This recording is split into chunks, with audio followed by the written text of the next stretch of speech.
Hear that you're a deadbeat. What's your relationship with your kids right now? I don't have one. It's been three and a half years. Really? Yeah. How hard is that for you? What do you think? It's a nightmare. It's like they're my greatest accomplishments and my greatest failure at the same time. But to see how it's just crashed and burned since the divorce, and this is all since the divorce. Do you believe she played a role in the divide with your kids? I'll say I'll take the blame because I didn't ensure that my relationship with them was so strong that no matter what anybody said to them, they could be like, nah, my dad's good. So, I was gone a lot. Right. I'm on the road. Right. And that's part of the deal. But I really don't know. I don't want to throw stones and stuff I don't know. I don't know if she's at the house saying your dad ain't I don't know. I mean, I do know blasting me on social media didn't help. Mm-hmm. And then other shit happened we'll get into in a little bit. I just don't know where it got so bad. Right.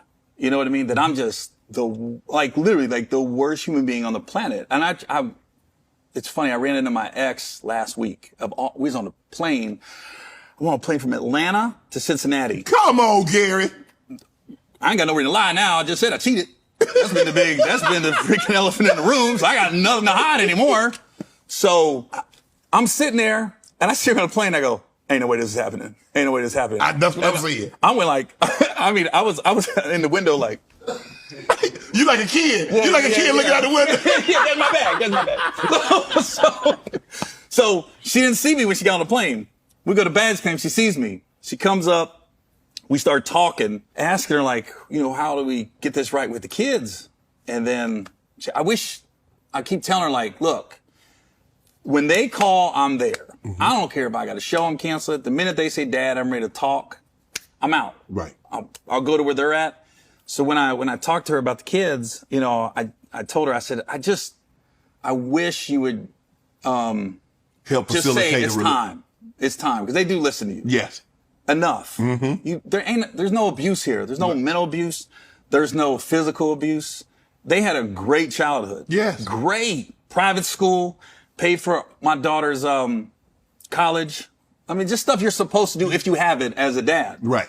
You know what I mean? So I'm just I don't know how I became this evil human being that they want nothing to do with. I was like, I'm not perfect. I read somewhere that somebody said, when you go through the divorce, when kids are little, they idolize their dad. Mm-hmm. And then when divorce happens, they demonize them. And then as time goes by, they humanize them. Mm-hmm. Clearly, I'm in the demon stage right now. But it's just been so long that I got to sneak around to try to just lay eyes on them. Like when the Bengals went to the Super Bowl, right? Mm-hmm. I got tickets. So I texted both of them because when I call, they won't answer. So I got a text. And sometimes they respond, sometimes they don't. So I was like, I got tickets. I got 4. You guys want to go? And they was both like, no. So I was like, dang. And then that's it. Just no, not love with Dad. I had other plans. I got other arrangements. I ain't gonna say what they said, but it wasn't pretty. And then I said, I flew to Greensboro where my daughter was in school and knocked on her door and she wouldn't answer the door.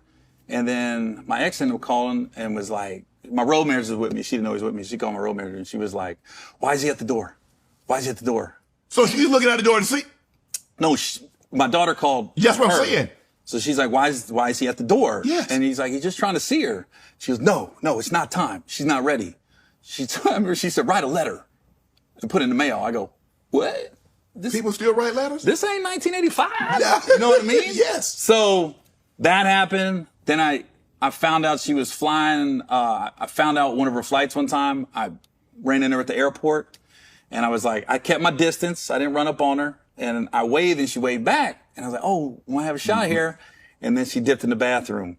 And at 45 minutes, I waited and she never came out. And I just went, so I left. And then when I went to her graduation, they made it very clear, don't come up, don't talk to her, don't approach her, or nothing like that. I was like, so I don't know how, at this point, I don't know how to reconcile the relationship.